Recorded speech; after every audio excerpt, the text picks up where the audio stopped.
La paix intérieure ne se trouve pas, elle se construit et elle se défend. Ce n'est pas un hasard ni une chance que seuls ceux qui méditent au sommet d'une montagne ont. C'est une décision quotidienne. Et plus que cela, c'est une bataille silencieuse.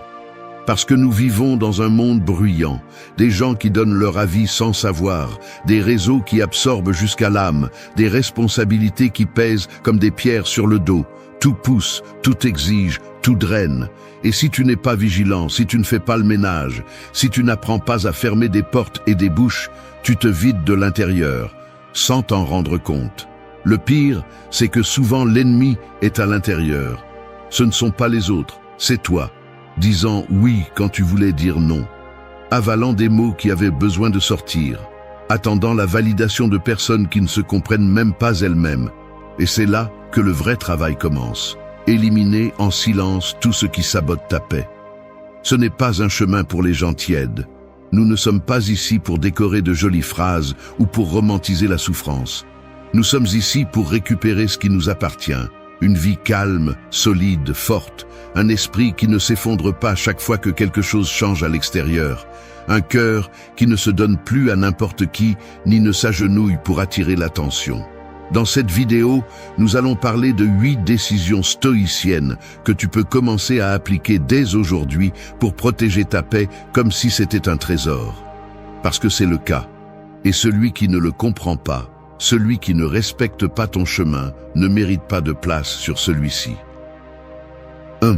Ferme la bouche et laisse tes actes parler. La bouche est un tambour, elle fait du bruit mais ne change rien. Tu peux la faire sonner toute la journée, tu peux répéter tes plans, tes rêves, tes intentions. Mais si tes mains ne bougent pas, si tes pieds n'avancent pas, si ta discipline n'apparaît pas, alors tout ce que tu dis ne vaut rien. Ce ne sont que des vibrations dans l'air.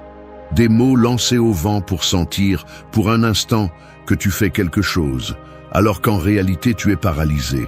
Il y a ceux qui vivent en parlant. Ils remplissent leur bouche de promesses, de discours motivants, de plans qu'ils n'exécutent jamais. Ils disent qu'ils vont changer, qu'ils vont commencer, que cette fois ils vont faire les choses différemment. Mais le stoïcisme ne se nourrit pas de promesses. Il se nourrit d'actions, de faits, de ce que tu fais quand personne ne te regarde. Marc Aurèle disait que la meilleure vengeance est d'être différent de celui qui t'a fait du mal. Et cela ne se réalise pas en discutant, ni en exposant, ni en criant ton point de vue. Cela se réalise avec le silence, avec une vie si solide qu'elle n'a pas besoin de s'expliquer. Une vie dans laquelle tes pas sont si fermes qu'ils font trembler plus que tes mots. Ferme la bouche, pas par peur, pas par soumission. Fais-le par stratégie. Fais-le parce que tu comprends que celui qui parle trop perd de la force. Fais-le parce que tu sais que les vrais changements ne s'annoncent pas, ils se remarquent. Et si tu dois constamment dire ce que tu fais, peut-être que tu essaies de te convaincre toi-même, pas le monde. L'ego veut être vu. L'ego a besoin d'applaudissements. L'ego veut que tout le monde sache combien tu luttes, combien tu es courageux, combien tu veux être différent. Mais l'âme est en paix quand elle fait simplement ce qui est juste sans attendre d'approbation. Et c'est là que beaucoup de gens échouent, parce qu'ils sentent que s'ils ne le disent pas, cela ne compte pas. Comme si le silence invalidait l'effort. Mais c'est tout le contraire. C'est dans le silence que naissent les véritables transformations. C'est dans l'invisible que se forge l'inébranlable. Lorsque tu te concentres sur l'action, sur le travail sur toi-même, sur le mouvement sans bruit, ta vie commence à parler d'elle-même.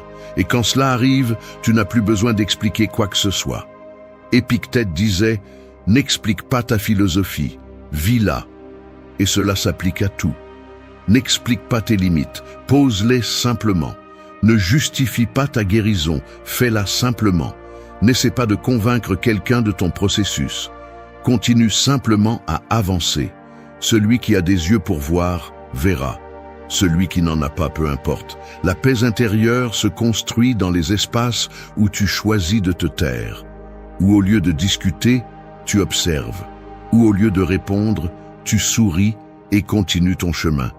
Où tu arrêtes d'essayer de prouver ta valeur et tu l'incarnes simplement, jour après jour. sans spectacle, sans annonce, sans spectacle inutile. Fais de ta vie une preuve, pas une exposition. Que tes actes disent ce que tes lèvres n'ont plus besoin de prononcer. Que ton silence soit si puissant qu'il dérange ceux qui s'attendaient à te voir ramper pour attirer l'attention. Que chaque pas que tu fais soit une phrase complète, claire, ferme, percutante. Parce que lorsque tu choisis de te taire et d'agir, tu démontres l'une des vertus les plus importantes du stoïcien, la maîtrise de soi. Et avec cela, tu es déjà plus proche de la véritable paix. 2. Bloque l'accès à ceux qui ne viennent que lorsqu'il y a quelque chose à prendre. Imagine que ta paix intérieure est une maison. Pas n'importe laquelle, mais une maison construite avec effort, brique par brique, au fil des années. Chaque limite que tu as posée, chaque blessure que tu as guérie, chaque vérité que tu as acceptée a fait partie de sa structure. Et maintenant que cela commence enfin à ressembler à une maison, des visiteurs arrivent. Pas pour partager la table, pas pour contribuer. Ils arrivent les mains vides et les intentions pleines. Ils veulent entrer, mais seulement pour prendre. La vie est pleine de ce genre de personnes. Ils sont comme des mouches sur une plaie ouverte. Ils n'apparaissent pas quand tu vas bien. Ils n'aident pas à construire. Ils ne sont pas là pour nettoyer le chaos. Ils n'arrivent que lorsqu'ils sentent le sang, lorsqu'ils détectent une opportunité, lorsqu'ils pensent pouvoir tirer quelque chose de toi. Ton énergie, ton attention, ton temps, ton argent, ta validation. Et si tu n'es pas éveillé, si tu n'apprends pas à les reconnaître à temps, tu finis épuisé, brisé, avec la maison pillée. Le stoïcien ne se ferme pas au monde, mais il n'ouvre pas non plus ses portes à n'importe qui. Il apprend à lire les intentions, à observer les modèles, à identifier ceux qui ne s'approchent que par intérêt. Et quand il le fait, il ne fait pas de scandale, il n'exige pas d'explication, il ne crée pas de drame, il ferme simplement l'accès, sans bruit, sans culpabilité, sans discours. Parce que protéger ta paix signifie aussi protéger ton espace, ton temps, ton énergie mentale. Tu ne peux pas construire une vie solide si tu es entouré de gens qui n'apparaissent que lorsqu'ils en ont besoin. Tu ne peux pas avancer si tu dois traîner ceux qui ne marchent jamais avec toi, mais qui demandent toujours à être portés. Sois brutalement honnête avec toi-même. Qui sont ceux qui sont avec toi seulement quand tu as quelque chose à donner? Qui disparaissent quand tu as le plus besoin de soutien? Qui te voient comme une ressource et non comme une personne? Ce sont les personnes que tu dois bloquer, non pas sur les réseaux, mais dans ta réalité. Ne te sens pas mal de fermer des portes.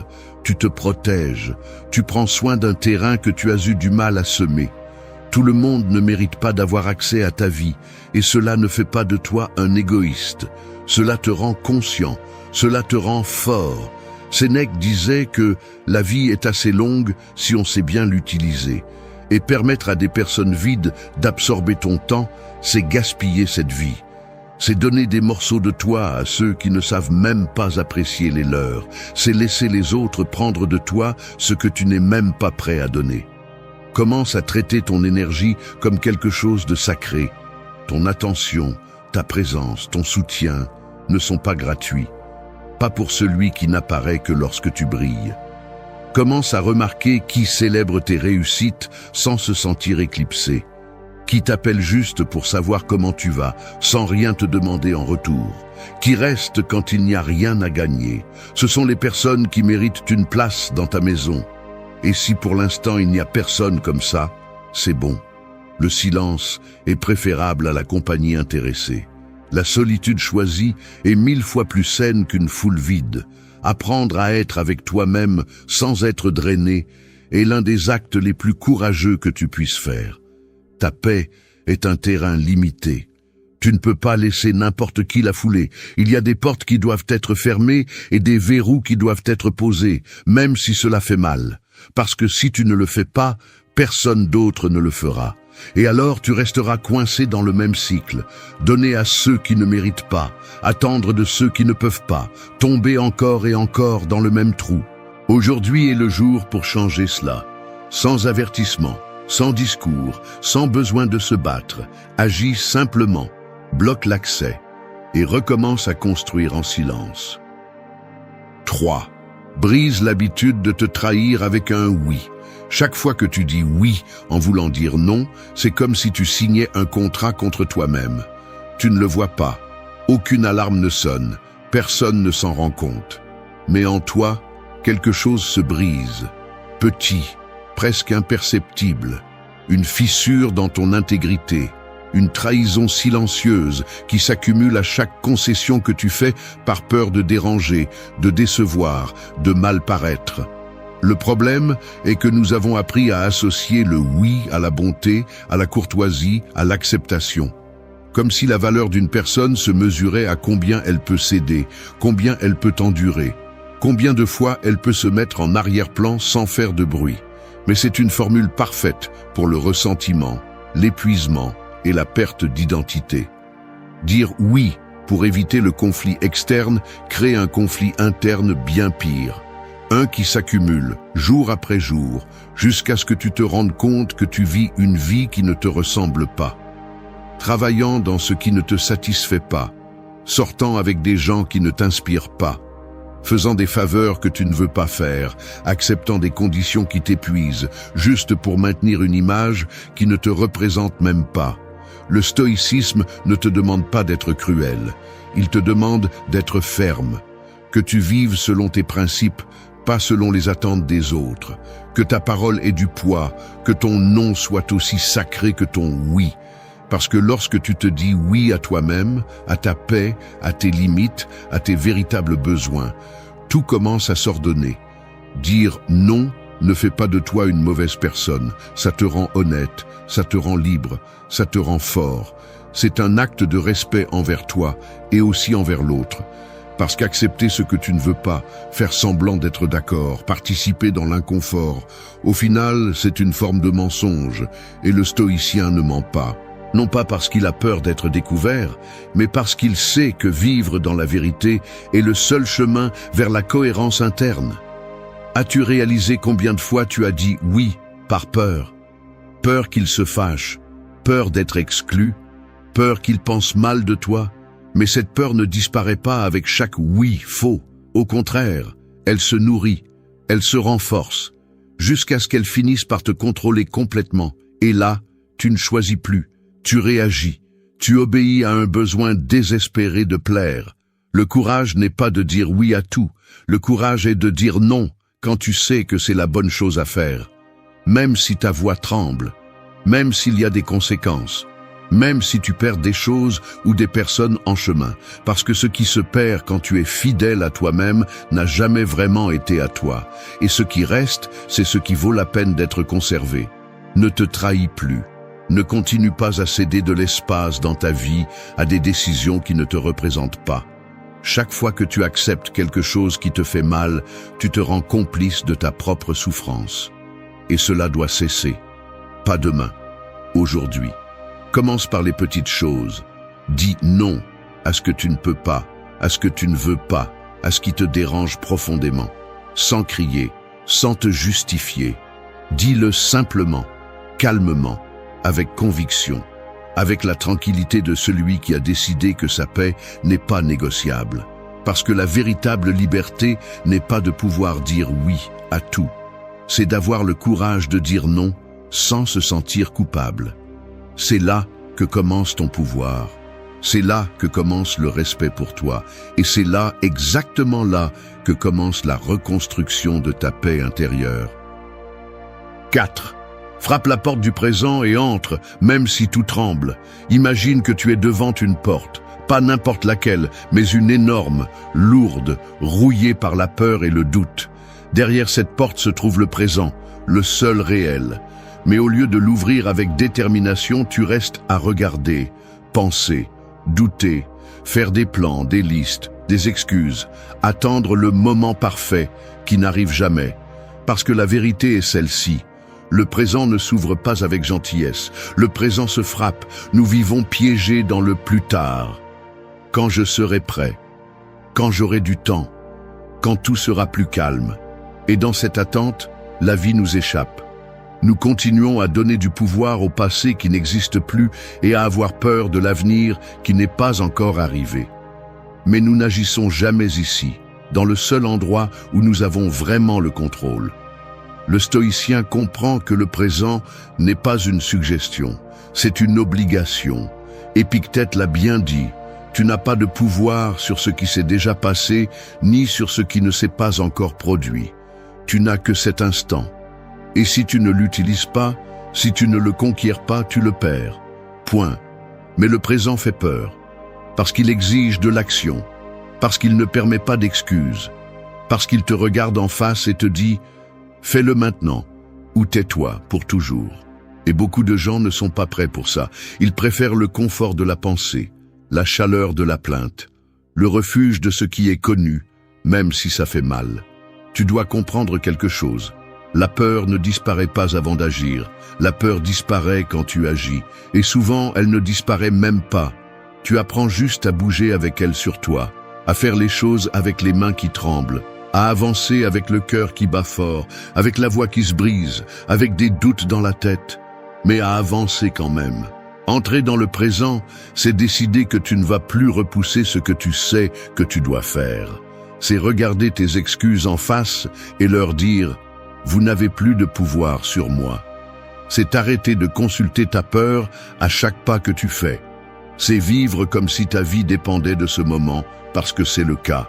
Tu veux retrouver ta paix intérieure? Alors commence à agir. Pas demain, pas quand tu auras plus confiance, pas quand tout sera aligné. Maintenant. Fais cet appel, écris ce message, termine ce projet, lâche ce poids, dis cette vérité, commence ce changement. Fais le même si ça fait mal, fais le même si tu n'es pas prêt, parce que si tu continues à attendre de te sentir prêt, tu vas attendre toute ta vie. L'action est un médicament. Elle guérit la paralysie mentale, l'anxiété, le sentiment d'être piégé. Chaque pas que tu fais dans le présent construit la fermeté, la force, la clarté, et surtout, elle te redonne le contrôle. Tu n'es plus à la merci du passé. Tu ne crains plus l'avenir. Tu agis, tu décides, tu vis. Marc Aurèle écrivait dans ses méditations « Lève-toi, homme, et fais ce que la nature exige de toi. » Et que demande la nature? Qu'on agisse, qu'on prenne des décisions, qu'on ne fuit pas la vie. Parce que fuir le présent, c'est fuir soi-même. Frappe cette porte. N'attends pas qu'elle s'ouvre toute seule. Ne prie pas pour que quelqu'un d'autre le fasse pour toi. Il n'y a personne d'autre. Ce moment est à toi. Peu importe si tu sens que tu ne peux pas, tu le fais quand même.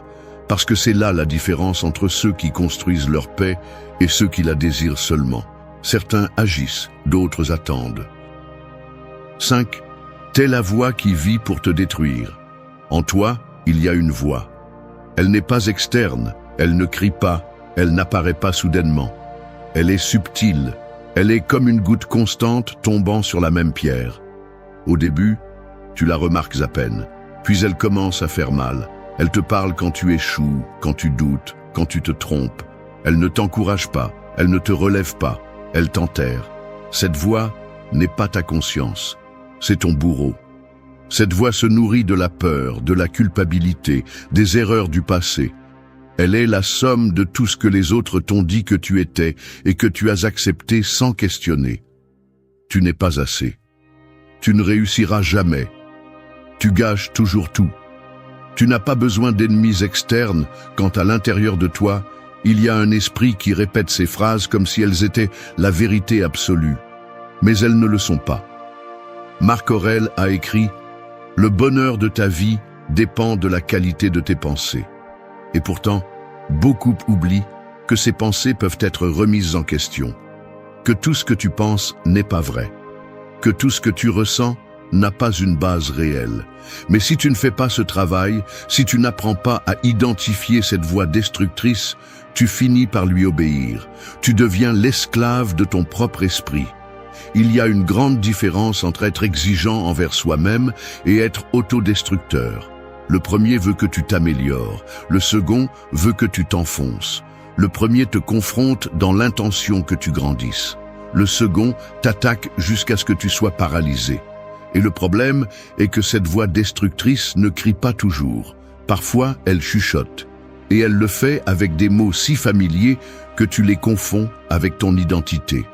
La pratique stoïcienne ne cherche pas à te transformer en une pierre sans émotion. Elle cherche à ce que tu sois conscient de ce qui se passe en toi pour que tu ne sois pas dominé par cela.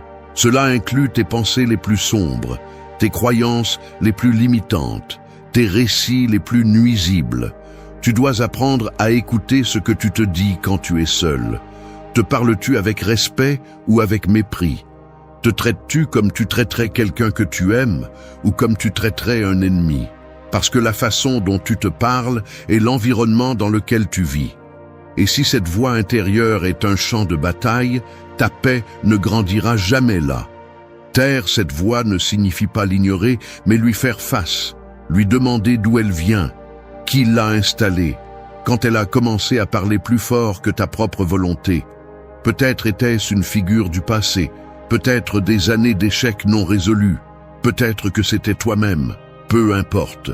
Ce qui compte, c'est qu'aujourd'hui, tu peux choisir d'arrêter de l'écouter. Change le dialogue, pas avec des phrases vides, pas avec de l'auto-assistance en carton, avec la vérité, avec des preuves, avec des faits. Chaque fois que cette voix dit que tu ne peux pas, rappelle-lui les fois où tu as pu. Chaque fois qu'elle t'insulte, réponds-lui avec compassion. Chaque fois qu'elle te minimise, tiens-toi debout. Parce que la bataille la plus importante n'est pas contre le monde, c'est contre la version de toi qui veut te voir tomber. Sénèque disait que ce qui nous affecte n'est pas ce qui nous arrive, mais ce que nous nous disons sur ce qui nous arrive. Et si ce que tu te dis sur toi-même est du poison, tu ne peux pas espérer avoir une vie en paix. Changer cela est ta responsabilité. Personne ne le fera pour toi. Aujourd'hui, maintenant, commence à démonter cette voix. Écris-la, lis-la, détruis-la et remplace-la par une autre. Pas une parfaite, pas une qui te dit que tout va bien. Une qui te rappelle que tu es en chemin, que tu es tombé, oui, mais tu es toujours debout. Que tu mérites de te parler avec la même fermeté avec laquelle tu défends ceux que tu aimes. Parce que tu mérites aussi ton respect. Et cette voix destructrice, tout simplement, n'a plus sa place ici. 6. Arrête de te traduire pour des esprits qui ne te comprendront jamais. Imagine-toi en train de parler dans ta langue maternelle devant une foule qui ne comprend qu'une autre langue. Tu t'efforces, tu gesticules, tu répètes, tu essaies de l'expliquer de 1000 façons. Mais à la fin, tu ne vois que des regards vides, des gens qui ne veulent pas comprendre, juste juger. Et le pire, c'est que tu commences à douter de toi, à penser que peut-être tu dis quelque chose de mal, que peut-être le problème, c'est toi. C'est ainsi que nous vivons souvent, en essayant de traduire notre essence, nos décisions, nos limites, pour plaire à ceux qui ne font même pas l'effort minimum pour nous comprendre. Des gens qui n'écoutent pas pour se connecter, mais pour corriger, qui ne posent pas de questions pour savoir, mais pour juger. Et ainsi, sans t'en rendre compte, tu commences à te diluer, à adoucir tes mots, tes idées, tes choix, à te déguiser pour t'intégrer. Mais la vérité est celle-ci, tu n'es pas fait pour être compris par tout le monde. Et ce n'est pas un défaut, c'est un signe que tu es authentique. Parce que celui qui vit dans la vérité dérange. Il brise les attentes, il démonte les étiquettes, et cela dérange. Les médiocres, ceux qui vivent à travers l'image, ceux qui ne valident que ce qui leur est familier. Le stoïcien ne cherche pas l'approbation. Il n'a pas besoin que tout le monde comprenne son chemin. Il a besoin de cohérence, pas d'applaudissements. Il a besoin de fermeté, pas de like. Parce que sa vie n'est pas un spectacle. C'est une pratique quotidienne. Un engagement silencieux avec ce qu'il considère comme correct, même si personne d'autre ne le voit ainsi.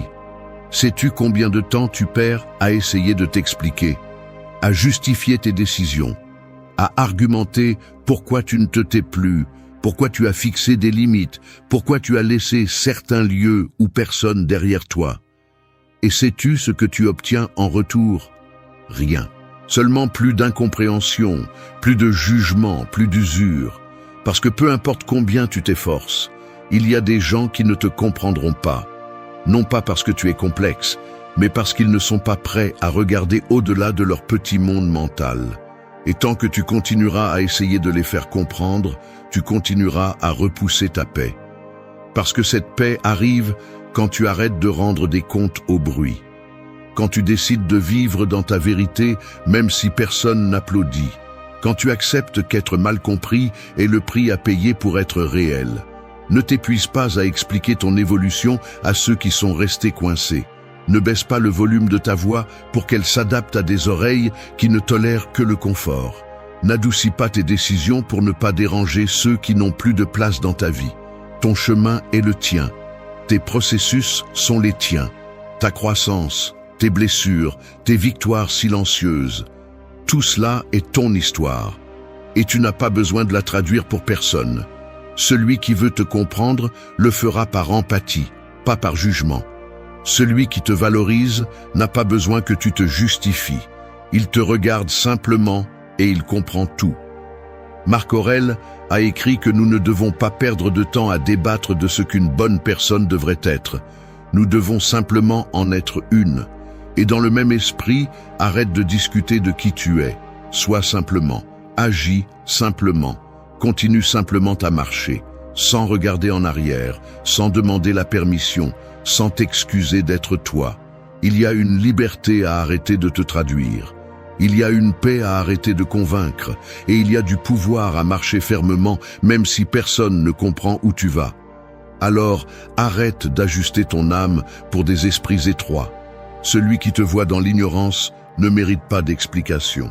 Il mérite de la distance. Et tu mérites le silence qui se fait sentir quand enfin, tu arrêtes de supplier d'être compris et que tu décides simplement de vivre dans ta vérité. 7. Arrête de rejouer ce qui devrait déjà être enterré. Ton esprit est comme un théâtre et il y a un spectacle qui se répète encore et encore. Le souvenir, cette scène douloureuse, cette conversation inachevée, cette erreur que tu ne peux pas lâcher. Jour après jour, nuit après nuit, tu appuies sur le même bouton de lecture. Et tu revivis tout, même si c'est déjà passé, même si tu ne peux plus rien changer, même si cela ne fait que t'épuiser de l'intérieur. L'esprit a l'habitude de revenir au passé dans l'espoir de le modifier, mais c'est un piège. On ne revient pas au passé pour le réparer, on y retourne pour se punir, pour ressentir de la culpabilité, pour revivre ce qui a fait mal, pour se justifier ou pour se détester davantage, et cela, plus que de guérir, détruit. Le stoïcisme ne nie pas le passé, mais il le met à sa place. Il le reconnaît comme quelque chose qui n'a plus de pouvoir, sauf celui que tu lui donnes. Marc Aurèle, dans ses méditations, se rappelait constamment qu'il ne devait pas se laisser emporter par ce qui était déjà passé. Parce que chaque fois qu'il le faisait, il offrait le seul moment qu'il avait vraiment, le présent. Et toi, combien de fois par jour te déconnectes-tu du présent pour regarder en arrière ? Combien de fois te punis-tu pour quelque chose qui est déjà arrivé, pour quelqu'un qui est déjà parti, pour une décision que tu ne peux pas défaire ? Combien d'espace laisses-tu libre pour construire ta vie si chaque coin de ton esprit est occupé par des fantômes ? Revivre le passé, c'est comme ouvrir une blessure qui a déjà cicatrisé juste pour vérifier si elle fait encore mal. Et bien sûr, ça fait mal, parce que tu ne lui donnes pas de repos, parce que tu le maintiens en vie de force, parce que tu l'utilises comme une excuse pour ne pas avancer, pour ne pas faire confiance, pour ne pas prendre de risques à nouveau. Mais il y a quelque chose que tu dois comprendre. Se souvenir n'est pas guérir. Guérir, c'est cesser d'avoir besoin de se souvenir. Guérir, c'est fermer le cycle avec fermeté. C'est enterrer ce qui fait mal et ne pas revenir avec des fleurs tous les jours. C'est comprendre que le passé ne va pas demander pardon, ne va pas t'expliquer, ne va pas te donner la paix que tu attends. Cette paix n'arrive que lorsque tu décides d'arrêter de regarder en arrière. La décision est en toi. Tu peux continuer en boucle, en répétant les mêmes scènes jusqu'à t'épuiser.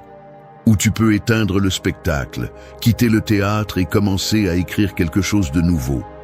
Quelque chose qui n'est pas contaminé par ce que tu étais. Quelque chose qui ne laisse pas de place à ceux qui ne sont plus là. Tu n'es pas ton erreur, tu n'es pas ta perte, tu n'es pas cette ancienne version de toi qui ne savait pas faire mieux.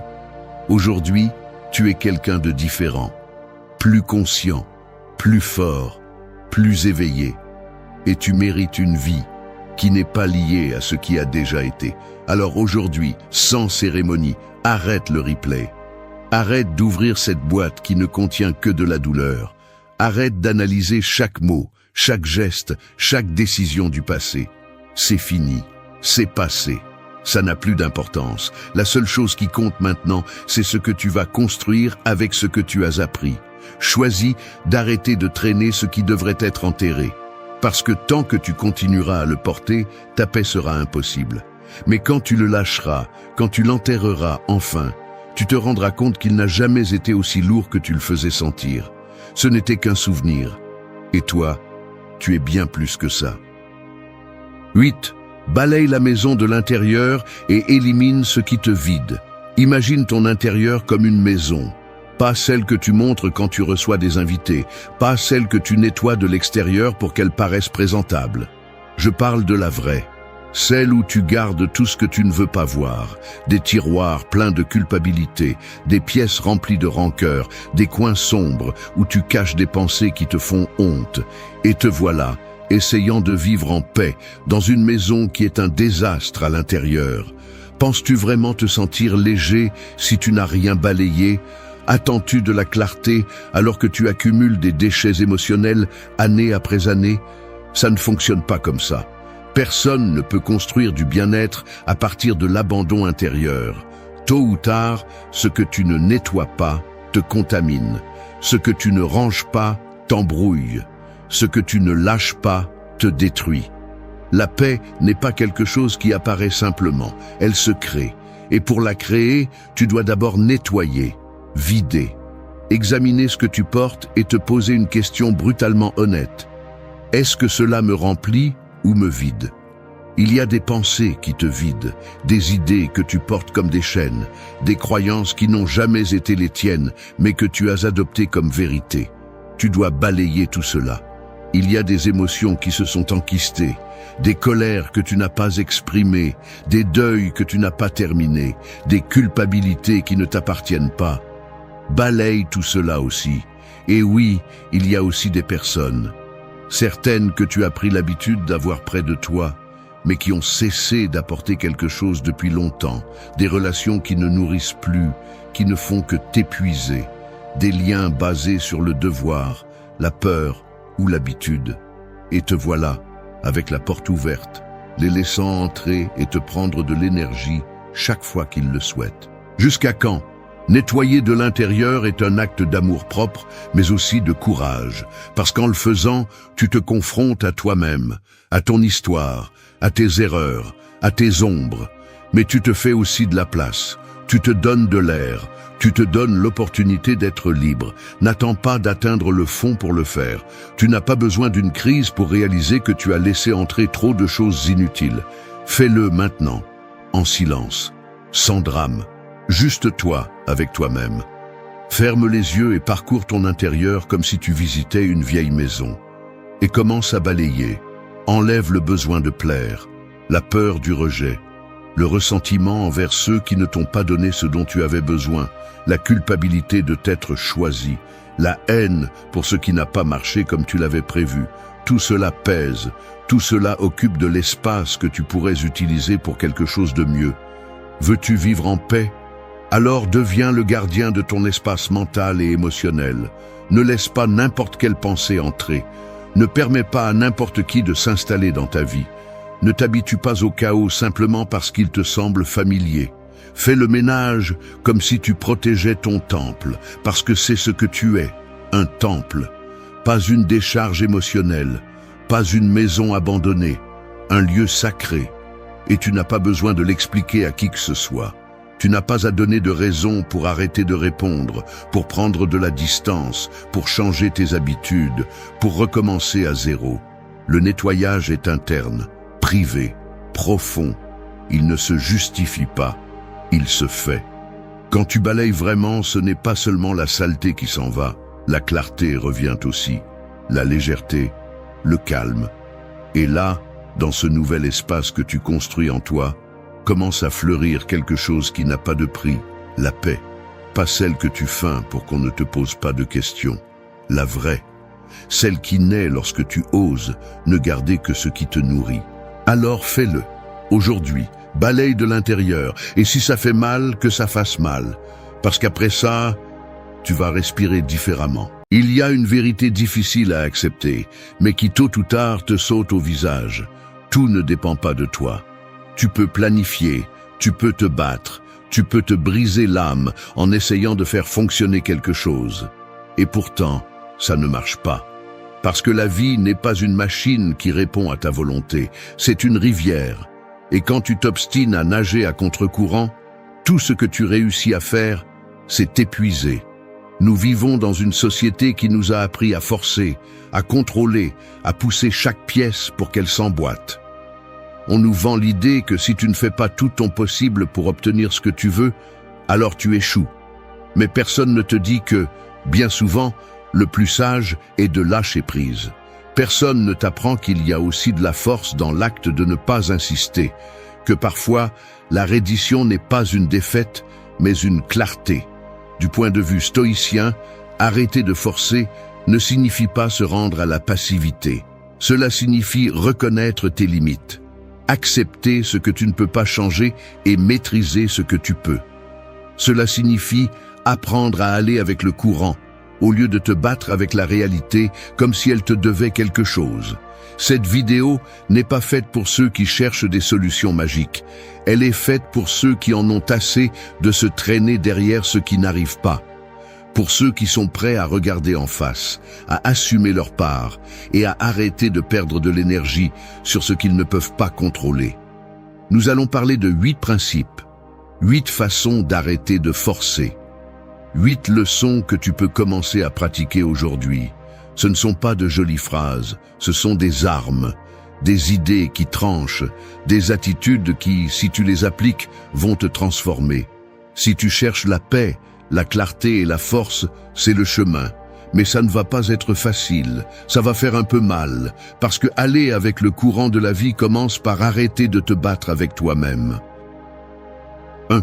Lâche les rênes de l'univers.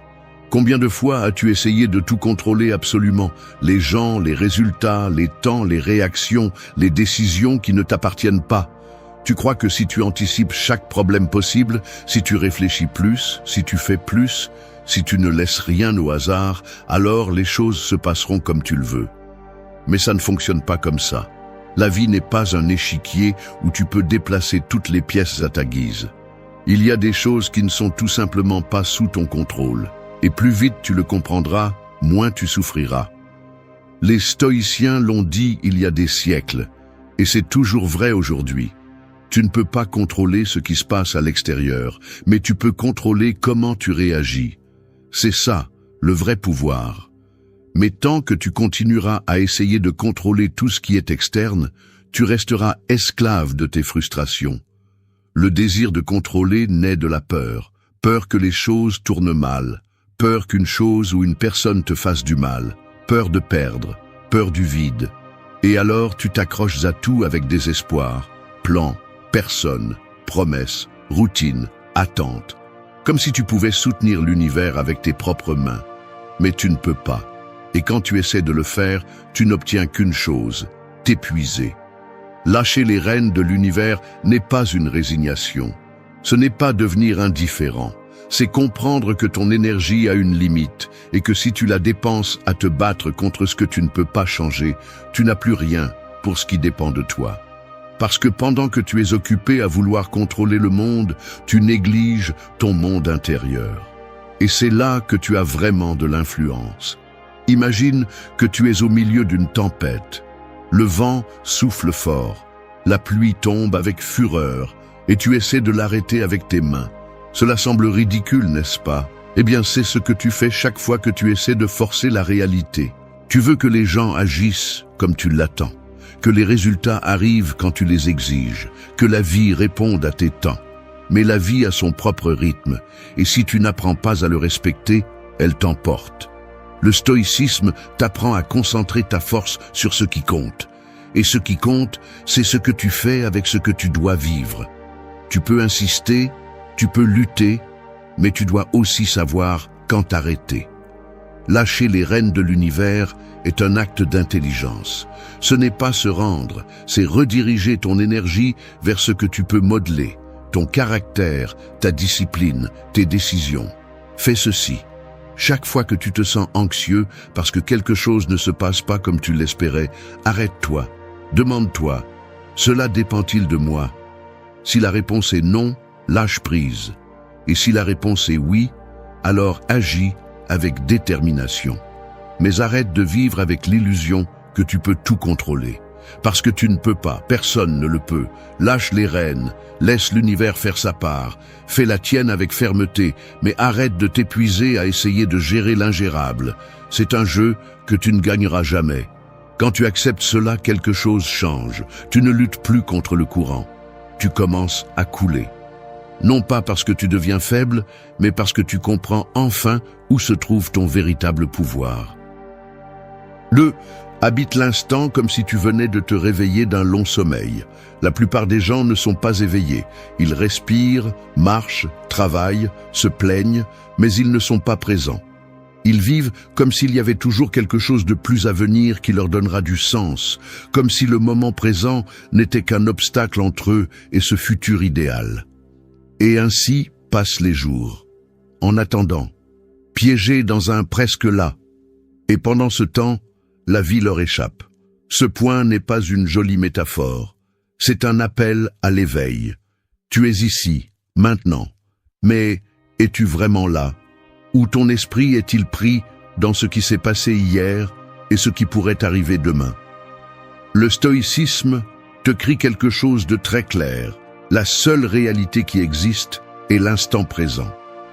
Tout le reste est une construction mentale qui ne fait que t'éloigner de ton pouvoir. Quand tu n'habites pas le présent, tu perds de la force. Tu commences à agir par inertie, à réagir plutôt qu'à choisir.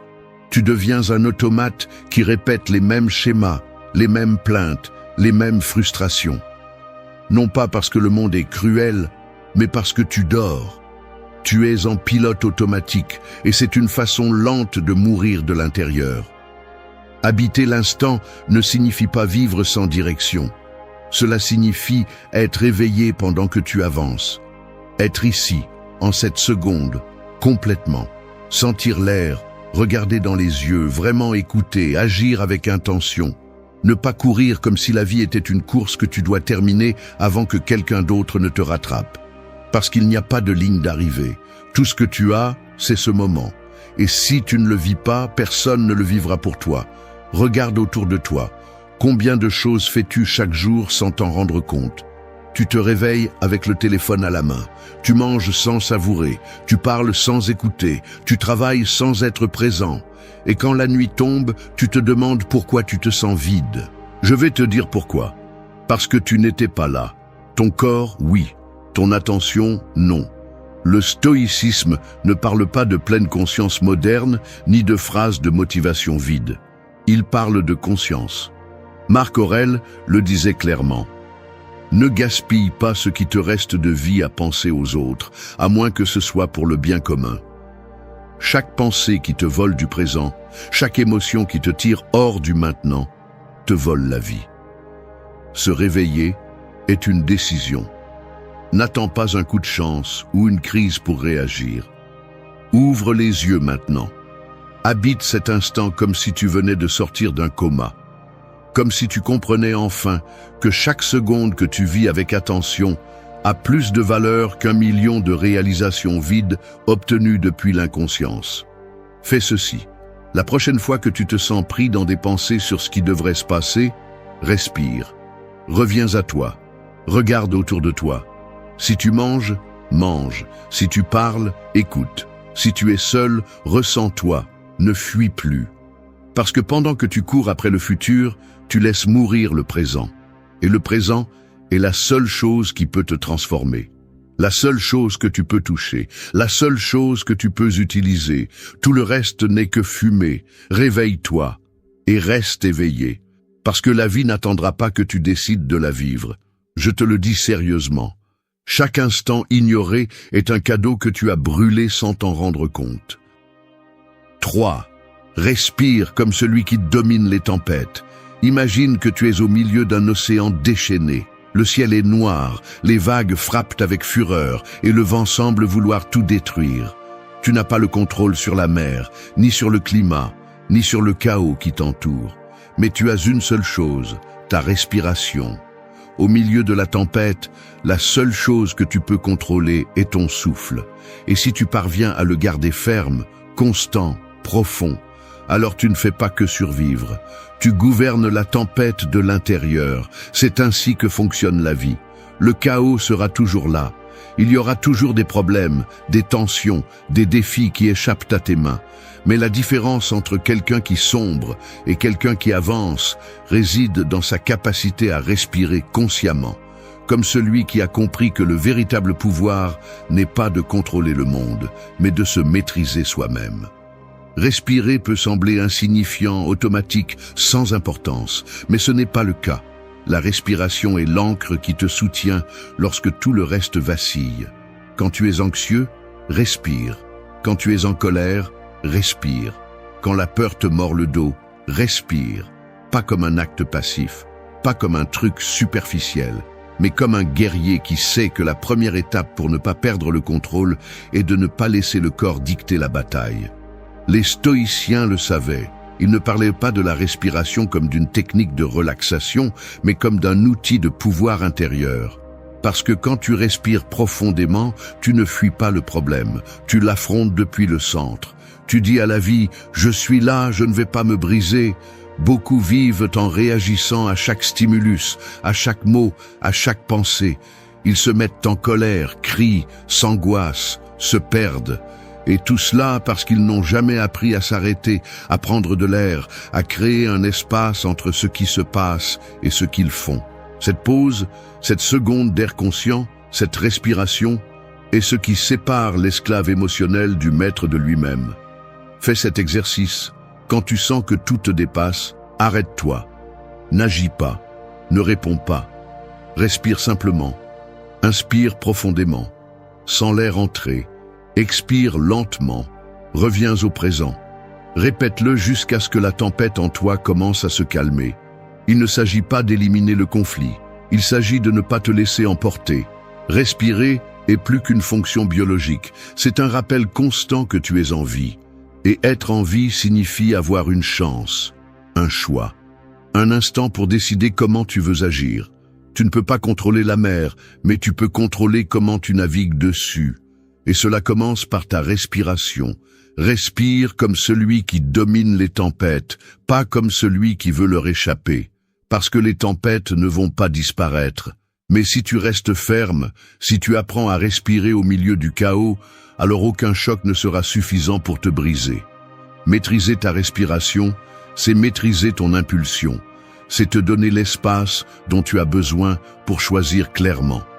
Et cette clarté vaut plus que toute réaction immédiate que tu pourrais avoir. Elle vaut plus que crier, que courir, que blâmer. Parce que c'est de là que naît la véritable force. Et s'il y a une chose dont tu auras besoin sur ce chemin pour arrêter de forcer et commencer à couler, c'est cela, la force intérieure. Et cela s'entraîne en respirant consciemment, comme celui qui sait qu'en lui vit un calme qu'aucune tempête ne peut toucher. 4. Arrête de t'agenouiller devant des miroirs étrangers. Si tu y réfléchis bien, une grande partie de la souffrance humaine naît d'une seule chose, vouloir être vu. Non pas comme tu es réellement, mais comme tu penses que tu devrais être pour plaire, pour t'intégrer, pour être accepté. Tu vis en fonction de la façon dont les autres te perçoivent, ce qu'ils pensent, ce qu'ils disent, s'ils t'approuvent, s'ils te rejettent, s'ils t'applaudissent ou t'ignorent. Et sans t'en rendre compte, tu commences à te construire à partir de leurs yeux, comme si ta valeur avait besoin d'une validation externe, comme si tu étais moins si on ne te célèbre pas. C'est cela, s'agenouiller devant des miroirs étrangers. C'est perdre ton pouvoir pour plaire à ceux qui ne comprennent même pas ce que tu es réellement. C'est ajuster ta voix, ton corps, tes décisions, tes rêves, pour t'intégrer dans des moules que tu n'as pas conçus. Et pendant que tu le fais, tu te vides. Tu te transformes en une version décorée, maquillée, artificielle, qui sourit pour ne pas déranger, qui agit pour ne pas être jugée, qui s'adapte pour ne pas rester seule. Mais il y a une chose que personne ne te dit clairement. Plus tu dépends du regard des autres, plus tu es faible à l'intérieur. Parce que tu donnes à d'autres le contrôle sur ton estime de toi, ta direction, ton identité. Tu les laisses te définir. Et c'est un acte de soumission que tu ne devrais jamais te permettre. Les stoïciens parlaient de l'indifférence envers l'opinion extérieure comme une forme de liberté. Non pas parce qu'ils ne se souciaient de rien, mais parce qu'ils comprenaient que la vérité d'une personne réside dans ses actions, pas dans ce que les autres pensent d'elle. Épictète l'a dit sans détour, « Si tu veux être libre, ne mets pas ta valeur entre les mains des autres. » Et que se passe-t-il quand tu le fais? Tu commences à vivre une vie étrangère. Tu t'habilles comme on l'attend, tu parles comme on l'attend, tu te déplaces comme on l'attend. Et avec le temps, tu ne sais plus qui tu es sans ces masques. Tu deviens un reflet flou de ce que tu penses que tu devrais être, et non de ce que tu es réellement. Et cela, avec le temps, fait mal, ça te fragmente, ça te fait te sentir perdu. Arrêter de t'agenouiller devant des miroirs étrangers signifie rompre avec cette dépendance émotionnelle. Cela signifie te tenir fermement devant le monde et dire « c'est ce que je suis, que cela me plaise ou non, que cela te plaise ou non, c'est ainsi que je me tiens ». Non pas par orgueil, mais par dignité. Parce que personne n'a le droit de dicter la valeur de ton existence. Commence à te poser des questions. Pourquoi fais-tu ce que tu fais? Pourquoi dis-tu ce que tu dis? Qui essaies-tu d'impressionner? Qui crains-tu de décevoir? Si tu n'as pas une réponse qui te connecte à ton essence, alors tu agis probablement pour un miroir étranger. Fais ceci. Chaque fois que tu ressens le besoin de t'intégrer, arrête-toi. Respire. Demande-toi si tu choisis à partir de ta vérité ou de ta peur. Et si c'est à partir de la peur, change-le. Accepte l'inconfort. Accepte de ne pas plaire à tout le monde. Accepte de ne pas répondre aux attentes. Parce que c'est seulement ainsi que tu vas commencer à te construire de l'intérieur. Rappelle-toi ceci. Celui qui s'agenouille devant les autres s'éloigne de lui-même. Et personne qui s'abandonne à lui-même ne peut vivre en paix. Lève-toi, regarde-toi dans ton propre miroir, un sans filtre, sans ornement, sans besoin d'approbation. Et apprends à te reconnaître là, c'est là que commence la liberté. 5. Sois le feu qui brûle sans témoin. Il y a un type de feu qui ne brûle que lorsque quelqu'un le regarde, celui qui a besoin d'applaudissements, d'attention, de reconnaissance, celui qui se nourrit du « regarde ce que je fais », du « as-tu vu tout ce que j'ai accompli ?» C'est un feu qui semble fort, mais qui est en réalité faible, parce qu'il ne se soutient pas par lui-même, il dépend du combustible externe, et quand il n'y a pas de témoin, il s'éteint. Mais il y a un autre type de feu, un qui ne crie pas, qui ne se vante pas, qui n'a pas besoin de validation. C'est un feu silencieux, profond, constant. Il brûle dans le silence, dans la discipline quotidienne, dans les jours gris où personne n'applaudit. C'est le feu qui transforme, celui qui s'allume de l'intérieur et ne s'éteint pas avec l'indifférence du monde. C'est celui que tu dois cultiver. Les stoïciens parlaient de vertu intérieure, d'agir correctement, même lorsque personne ne regarde. Parce que le vrai caractère se forme dans l'invisible, dans ce que tu fais quand il n'y a pas de prix, ni de caméra, ni de public. La question est, qui es-tu quand personne ne te voit? Es-tu cohérent ou fais-tu semblant? Vivre en cherchant le regard des autres, c'est te perdre toi-même. Faire les choses seulement pour l'approbation externe est un piège. Parce qu'aujourd'hui, ils t'applaudissent et demain, ils t'ignorent. Aujourd'hui, ils te reconnaissent et demain, ils te critiquent. Si ton feu dépend de cela, tu es condamné à vivre avec une mèche courte. Tu ne vas pas durer. Être le feu qui brûle sans témoin, c'est avoir un but si clair qu'il n'a pas besoin de spectateurs. C'est te lever tôt, même si personne ne le sait. C'est continuer, même si personne ne te remercie. C'est t'améliorer, grandir, te corriger, travailler dur, sans avoir besoin que quelqu'un le voie. Parce que tu comprends que tu le fais pour toi, pour ta vérité, pour ton propre chemin. Il ne s'agit pas d'être invisible. Il s'agit de ne pas dépendre de la visibilité, parce que tant que tu attends des applaudissements pour avancer, tu freines ta croissance. Tant que tu mesures ta valeur par le nombre de personnes qui la remarquent, tu perds ton pouvoir. Fais ceci. Identifie ce que tu fais seulement pour la reconnaissance. Vas-tu à la salle de sport pour la santé ou pour l'approbation? Étudies-tu pour apprendre ou pour impressionner? Travailles-tu dur parce que tu es passionné ou parce que tu espères que quelqu'un te félicite? Sois brutalement honnête avec toi-même et commence à faire les choses par conviction, pas par besoin d'applaudissements. Le vrai feu n'a pas besoin de témoins, il brûle parce que oui, parce qu'il a du sens pour celui qui le porte en lui. Et si tu arrives à rester ferme sans avoir besoin d'être vu, alors tu as gagné quelque chose que très peu de gens ont, la liberté intérieure. Les grands changements se construisent dans la solitude. Les vraies transformations ont lieu lorsque personne ne regarde. Si tu peux rester constant dans l'obscurité, tu brilleras plus fort lorsque la lumière arrivera. Et si la lumière n'arrive pas, peu importe. Parce que tu n'es pas ici pour être vu, tu es ici pour vivre avec force, avec un but, avec vérité. Alors arrête de faire du bruit. Arrête d'attendre la reconnaissance. Arrête de freiner ton processus simplement parce que personne ne le célèbre. Brûle, même si personne ne le voit, même si personne ne le comprend. Parce que ce feu, celui qui naît sans témoin, est celui qui ne s'éteint jamais. 6. Laisse la rivière couler à son propre rythme. Il y a un piège mental dans lequel presque tous nous tombons. Croire que la vie devrait se dérouler au rythme que nous voulons. Que tout devrait arriver quand nous le planifions, comme nous l'imaginons, sans retard, sans déviation, sans pause. Et quand cela n'arrive pas, la frustration apparaît, la colère, l'anxiété. Tu commences à penser que tu échoues, que tu ne fais pas assez, que tu restes en arrière. Mais la vérité est autre. La rivière de la vie ne s'accélère pas simplement parce que tu es impatient. Tu ne peux pas pousser l'eau pour qu'elle arrive plus vite. Tu ne peux pas crier autant pour qu'il te donne ce qui n'est pas encore ton moment. Et chaque fois que tu essaies, tu t'épuises, tu te brises, tu deviens l'esclave d'un idéal qui ne dépend pas de toi.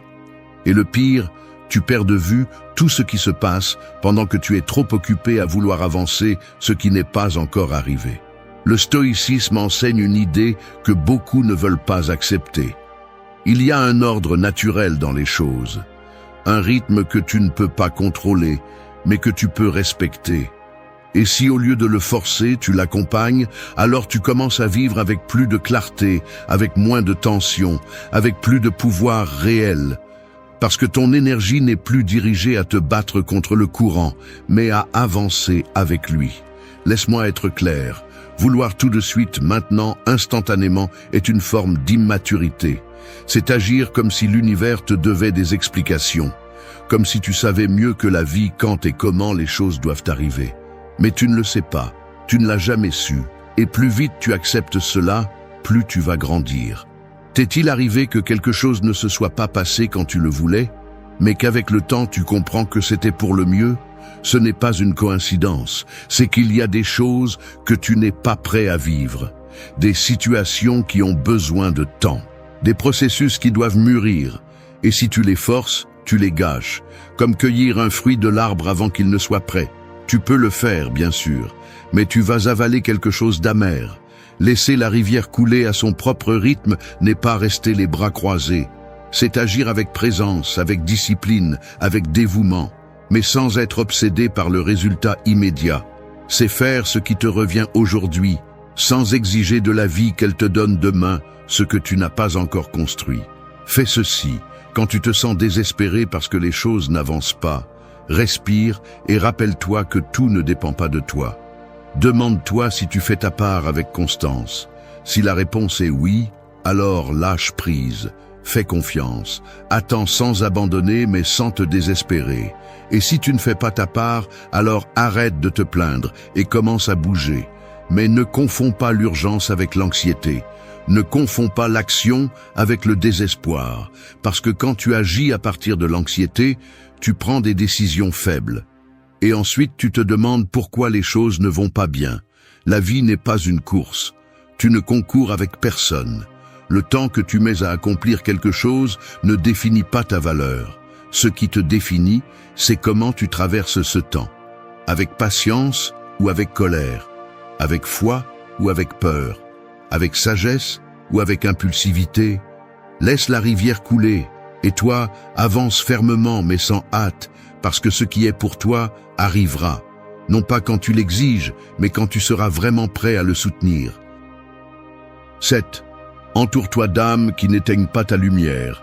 Rien n'éteint plus rapidement ta force que d'être entouré des mauvaises personnes. Peu importe combien tu travailles sur toi-même, combien tu t'efforces de grandir, d'avancer, de rester ferme. Si chaque fois que tu parles à quelqu'un, il te tire vers le bas, t'empoisonne avec sa négativité, minimise tes idées ou se moque de tes rêves, cela finira par t'affecter. Cela t'épuise, cela t'éteint. Tu n'es pas obligé de supporter une énergie qui te détruit. Tu n'as pas à continuer à partager ta vie avec des personnes qui ne t'apportent rien, qui te font te sentir inférieur, qui te chargent de leur toxicité déguisée en réalisme. Parce que ce n'est pas du réalisme, c'est de la peur, c'est de la médiocrité, c'est de la lâcheté déguisée en conseil. Et si tu n'as pas la force de le reconnaître et de t'éloigner, tu finiras par douter de toi. Les stoïciens parlaient beaucoup de l'environnement, mais pas en termes superficiels. Ils savaient que le caractère se renforce au contact des autres. Et c'est pourquoi ils étaient sélectifs. Parce qu'ils comprenaient que la vertu, la concentration, la tempérance ne sont pas des choses qui fleurissent au milieu du bruit. Tu dois protéger ton esprit comme un guerrier protège son épée, avec une attention constante. Il y a des personnes qui t'éclairent simplement par leur présence, qui ne te freinent pas lorsque tu brilles, qui ne ressentent pas de jalousie lorsque tu grandis, qui n'essaient pas de te contrôler ou de te changer, mais qui te respectent, t'écoutent, te poussent à être plus. Ce sont les âmes que tu dois avoir près de toi. Non pas parce que tu as besoin d'elles pour te sentir précieux, mais parce que leur présence n'interfère pas avec ta lumière. Parce qu'elles ne t'obligent pas à cacher qui tu es pour être à l'aise à leur côté. L'autre face est plus commune. Des personnes qui t'aiment tant que tu ne changes pas, tant que tu ne progresses pas, tant que tu continues à suivre le même scénario de toujours. Mais quand tu commences à t'élever, à penser différemment, à prendre des décisions avec courage, elles se sentent mal à l'aise. Elles te critiquent. Elles te discréditent. Non pas parce que ce que tu fais est mal, mais parce que ton évolution reflète la partie d'eux qui a choisi de rester la même. Et cela leur fait mal. Alors elles t'attaquent. Entoure-toi de ceux qui peuvent te voir grandir sans se sentir menacés. De ceux qui n'ont pas besoin de te réduire pour se sentir mieux avec eux-mêmes. Parce que si tu ne le fais pas, tu passeras ta vie à éteindre des parties de toi pour ne pas déranger les autres. Et cela revient à te trahir. Fais ceci. Examine ton environnement. Avec qui parles-tu le plus souvent? Comment te sens-tu après les avoir vus? T'inspire-t-il? Te défie-t-il? T'apporte-t-il quelque chose? Ou t'épuise-t-il? T'éteigne-t-il? Te limite-t-il? Sois brutalement honnête, parce que cette décision définit beaucoup plus ton avenir que tu ne le penses. Tu n'es pas obligé de rester là où tu ne grandis plus. Tu n'as pas à continuer à partager de l'énergie avec des personnes qui ne prennent pas soin de la tienne. Ce n'est pas de l'égoïsme, c'est du respect de soi. C'est savoir que si ta paix, ta clarté et ta concentration sont fragiles, alors tu dois les protéger comme on protège ce qui est sacré. L'environnement n'est pas tout, mais il conditionne tout. Tu peux avoir le meilleur plan, la meilleure intention, la meilleure discipline. Et si tu es entouré de personnes qui ne comprennent pas ta vision, il est fort probable que tu finisses par la lâcher. Et pas parce que tu es faible, mais parce que personne n'est complètement immunisé contre l'environnement. Alors choisis avec force, avec intelligence, avec froideur si nécessaire, parce que ta lumière n'est pas négociable. Et si tu dois marcher plus seul pendant un moment pour pouvoir briller sans culpabilité, alors fais-le. Parce que rien ne vaut plus que d'être fidèle à ton feu. 8. Ne transforme pas une pensée en prison. Une seule pensée peut gâcher ta journée, même ta vie. Tu n'as pas besoin d'un accident, d'une perte ou d'une trahison pour te sentir abattu. Parfois, une idée maltraitée, répétée 1000 fois dans ta tête, suffit à te faire croire que tu es coincé, que tu ne peux plus, que tout va mal. Et ce n'est pas la réalité qui t'enferme, c'est ton esprit. C'est cette pensée que tu as laissée grandir comme une lierre qui recouvre tout, jusqu'à t'étouffer. Le problème n'est pas de penser. Penser est un outil puissant. Le problème est de ne pas remettre en question ce que tu penses. C'est de prendre chaque pensée comme une vérité absolue. C'est de croire que juste parce que quelque chose apparaît dans ta tête, alors c'est réel. Mais tout ce que tu penses n'est pas vrai. Tout ce que tu imagines ne mérite pas ton énergie. Tout ce que tu ressens n'a pas de fondement. Les stoïciens le savaient. Pour eux, l'esprit était un champ de bataille, et la victoire ne consistait pas à éliminer les pensées négatives, mais à ne pas les laisser gouverner. Ils disaient « Ce qui nous affecte n'est pas ce qui nous arrive, mais ce que nous pensons de ce qui nous arrive ». Cette phrase peut sembler simple, mais si tu la comprends vraiment, tout change. Chaque fois que tu répètes dans ta tête « Je ne suis pas assez, ça ne va pas marcher, tout le monde va me laisser tomber », tu construis ta propre cellule. Chaque fois que tu te convaincs que tu ne peux pas, qu'il est trop tard, que rien n'a de sens, tu te fermes à clé de l'intérieur. Et le pire, c'est que souvent, ce n'est même pas ta voix que tu écoutes, c'est celle de quelqu'un d'autre, celle de ton enfance, d'une relation brisée, d'une culture qui t'a vendu la peur comme sagesse. L'esprit ne se tait pas, tu ne peux pas l'éteindre, mais tu peux le former. Tu peux devenir le gardien de tes pensées. Tu peux observer ce qui se passe dans ta tête sans l'embrasser comme vérité. Tu peux arrêter de t'identifier à chaque émotion qui apparaît. Tu peux choisir quelles idées te construisent et lesquelles sont là juste pour te freiner. Fais ceci. Chaque fois qu'une pensée te paralyse, écris-la. Lis-la à haute voix. Demande-toi, est-ce un fait ou juste une interprétation ? Est-ce que ça m'aide à avancer ou est-ce que ça me détruit? Si ça ne te sert pas, si ça ne te renforce pas, alors ne la nourris pas. Ne la répète pas. Ne la fais pas partie de ton identité. Penser est inévitable, mais croire sans filtrer est un choix. Si tu ne remets pas en question tes pensées, elles vont te gouverner et elles ne vont pas avoir de pitié. Elles vont te traîner vers l'insécurité, la peur, le stagnation. Elles vont te convaincre que tu es perdu, alors qu'en réalité, la seule chose perdue est ta capacité à observer avec objectivité. Ne transforme pas une pensée en prison. Ne laisse pas une idée devenir ta vérité juste parce qu'elle se répète beaucoup de fois. Tu n'es pas ton anxiété, tu n'es pas ta culpabilité, tu n'es pas tes doutes. Tu es ce que tu choisis de faire avec eux. Sois plus fort que tes pensées, plus conscient, plus éveillé, parce que si tu apprends à penser clairement, à filtrer fermement, alors aucune pensée, aussi sombre soit-elle, n'aura le pouvoir de t'arrêter. Et si tu réussis cela, si tu formes ton esprit à travailler pour toi et non contre toi, alors tu auras conquis le terrain le plus difficile de tous, ton intérieur. Et à partir de là, tout le reste commence à se mettre en place.